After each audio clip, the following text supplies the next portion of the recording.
Algoza. நாங்கள் இந்த ஃபார்மை பற்றி ரிசர்ச் பண்ணும்போது the most interesting thing for us men ladies மாதிரி ட்ரெஸ் பண்ணிட்டு இந்த டான்ஸ் ஆடுவாங்க.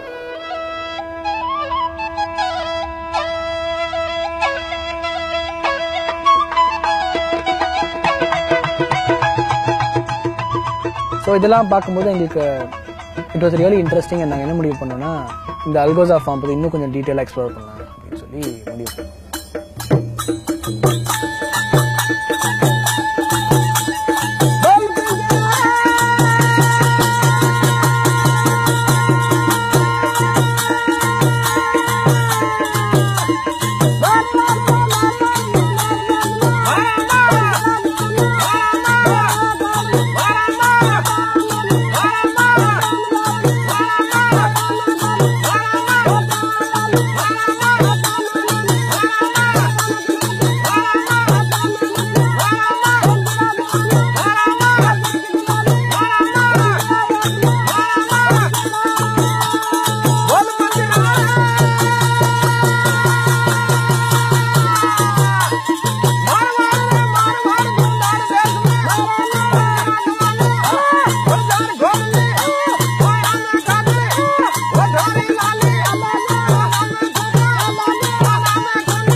ஆடும்போது தான் எனக்கு மைண்ட்ல இந்த தாட் வந்தது தட் நான் தான் இந்த என்டையர் டீம்ல ஒன்லி கேர்ள். ஏன்னா இந்த டான்சர்ஸும் வந்து மென், மியூசிஷியன்ஸ் எல்லாருமே men and Shiva was there with them.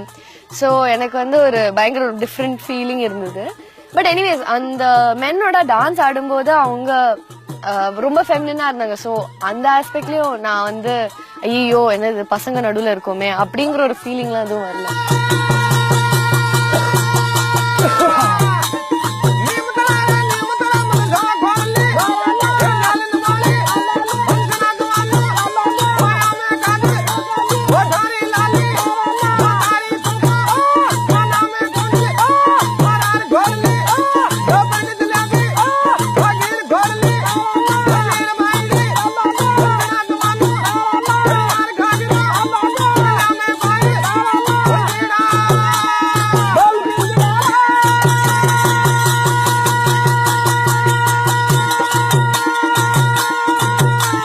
Time போனது எனக்கு சுத்தமாக தெரியல.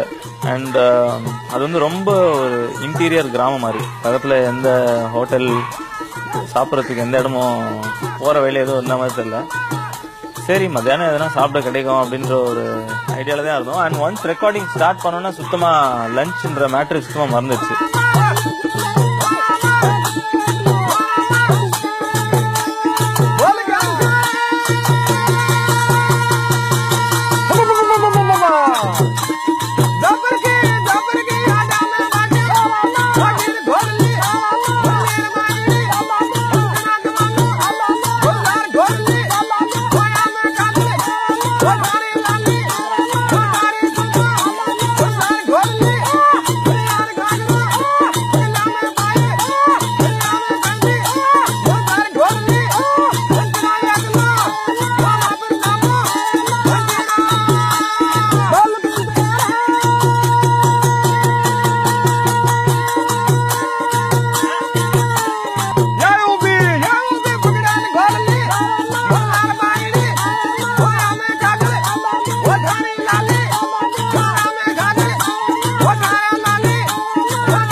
திடீர்னு பார்த்தா மணி ஒரு 4-4:30 ஆயிட்டு இருக்கும்.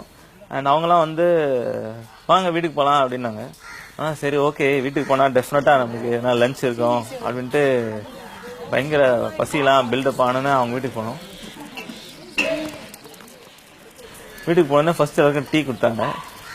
சரி ஓகே இவங்க கஷ்டம் படி முதல்ல டீ கொடுத்துட்டு அப்புறம் தான் சாப்பாடு கொடுப்பாங்க அப்படின்னு நினச்சோம்.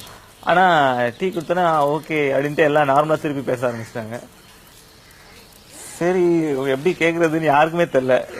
லஞ்ச் இருக்கான்னு யாரும் கேட்கல. ஒருத்தர் மூஞ்ச ஒருத்தர் அப்படியே பாத்துக்கணும். அண்ட் அந்த சைட் பார்த்தா மட்டும் அந்த அல்கோசால பாடின அவருடைய ஒய்ஃப் வந்து ஏதோ சமைச்சிருந்தாங்க. ஸோ என்னதான் சமைக்கிறாங்கன்னு கிட்டவே பார்த்தா ஒரு இவ்வளோ மிளகா அதை வந்து ஃபுல்லா வெட்டி அதை மட்டுமே பண்ணிருக்காங்க, வேற எதுவுமே இல்லை. நம்மளாம் ஜென்ரலா எதனா பொரியல் பண்ணிட்டு அதுல கொஞ்சம் மிளகா போடுவோம். அவங்க வந்து ஒரு ஃபுல் மிளகாவே வந்து பொரியலா பண்ணின்னு இருக்காங்க ஃபுல்லா. இந்த மாதிரி ஒரு டிஃப்ரெண்ட் சாப்பிட நான் சாப்பிட்டதே கிடையாது. அவ்வளோ அழகா இருந்தது, அவ்வளோ டேஸ்டியா இருந்தது. அண்ட் அது பச்சை மிளகா மாதிரி இல்லை, ஏதோ ஒரு சாதா ஒரு காய போட்ட மாதிரி இருந்தது. அவ்வளோ பியூட்டிஃபுல்லா இருந்தது. அண்ட் சாயந்தரம் முடியறதுக்குள்ள நாங்களாம் அப்படியே பெரிய ஹிந்தி பாலிவுட் ஆக்டர்ஸ் மாதிரி அப்படியே பயங்கரமா எங்கெல்லாம் சுத்தி ஜனங்க எல்லாம் அப்படியே எங்கெல்லாம் விடவே இல்லை, ஃபாலோ எல்லாம் பண்ணிட்டு வந்தாங்க ரொம்ப தூரம். எங்களை மீட் பண்ணது, இந்த மாதிரியான நிறைய இன்ட்ரெஸ்டிங்கான விஷயங்கள் கத்துனது, ஒரு டான்ஸ் பர்ஃபார்மன்ஸ், ஒரு மியூசிக் பர்ஃபார்மன்ஸ் அண்ட் பிரில்லியண்டான சாப்பாடு. ஒரு ஹியூமன் பீயிங்கோட கனெக்ட் பண்ணோம்னா நம்மளுக்கு வந்து லாங்குவேஜ்லாம் தேவையில்லை. எனக்கு வந்து சுத்தமா பேச முடியல, பெப்பேன்னு இருந்தா கூட பரவாயில்ல, டான்ஸ் மூலியமா இல்ல மியூசிக் மூலியமா நம்மளால அந்த ஒரு கனெக்ட் கொண்டு வர முடியும் அப்படிங்கிற ஒரு விஷயம் தான் உணர்ந்தேன்.